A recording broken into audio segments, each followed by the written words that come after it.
നാളേക്ക് ഇന്ന് ഒരു പള്ളിവാസിൽ ഇനോഗ്രേഷൻ ഇടുന്നു. നാളേക്ക് ചീഫ് மினிஸ்டரோட அப்பாயின்மெண்ட் கேட்டிருக்கு. வந்தால் இங்கே வக்ஃபு சர்ச்சா வக்ஃபு பில்லு பார்லிமெண்ட் வக்ஃபு பில்லு கொண்டு வந்திருக்கா. அந்த பில்லு என்ன செய்யணும்னு அப்படியெல்லாம் நாளைக்கு தான் சீஃப் மினிஸ்டர் கொண்டு போய் அப்புறம்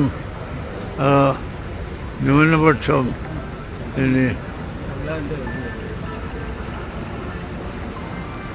ന്യൂനപക്ഷத்துக்கு ഗവൺമെൻറ് എല്ലാ ഗവൺമെൻറ്റും എല്ലാ ഒത്താശ ചെയ്യണം. അതും ചീഫ് മിനിസ്റ്ററോട് പറയാൻ പോകുന്നത്. പിന്നെ പള്ളിവാസൽ ഉദ്ഘാടനവും കൂടാതെ നമ്മളെ എഡ്യൂക്കേഷൻ ഡിപ്പാർട്ട്മെൻറ്റ് ഓൾ ഇന്ത്യ ലെവലിൽ വലിയ പെരിയർക്ക് വ്യാപിക്കാൻ പോകുന്നത്.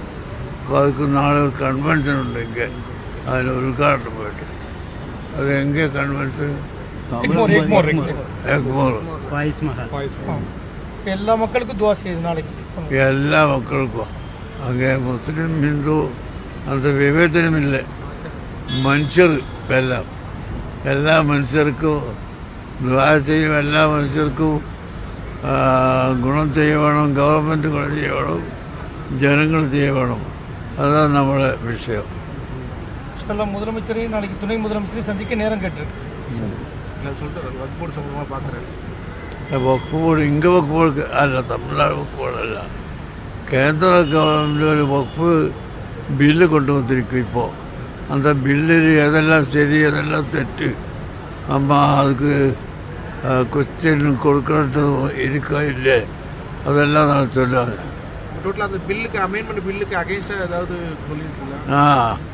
அமெண்ட்மெண்ட் வேணும் பில்லுக்கு.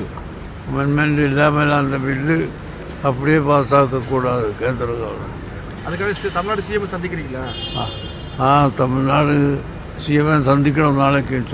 இல்லை, இது என்னன்னா இந்த வக்ஃப் வாரிய சட்ட திருத்தமே அப்புறம் இந்த சிட்டிசன் அமெண்ட்மெண்ட் ஆக்ட் இது குறித்து சிஎம் பேச ஏதாவது வாய்ப்பு இருக்கான்னு கேட்குறாங்க. சந்திக்கும் போது அது இந்த ചീഫ് മിനിസ്റ്റർ എല്ലാ ചീഫ് മിനിസ്റ്ററും அதுக்கு சொத்தை போட வேணும். பிரைம் மினிஸ்டர் அடுக்கிற எல்லா chief minister, Tamil Nadu chief minister, Kerala chief minister, Karnataka chief minister, எல்லா சீஃப் மினிஸ்டர்ஸும் அது சொல்ல வேணும். அப்போ தான் பிரைம் மினிஸ்டருக்கு அது சரியாக வருള്ളൂ. அதுக்காக என்ன வேணும் அது நாளை எங்களுக்கு சொல்கிறாங்க. இல்லை, நீங்கள் தமிழ்நாடு சிஎம் சந்திப்பீங்களா? ஆமாம், நாளைக்கு இன்ஷா அல்லாஹ்.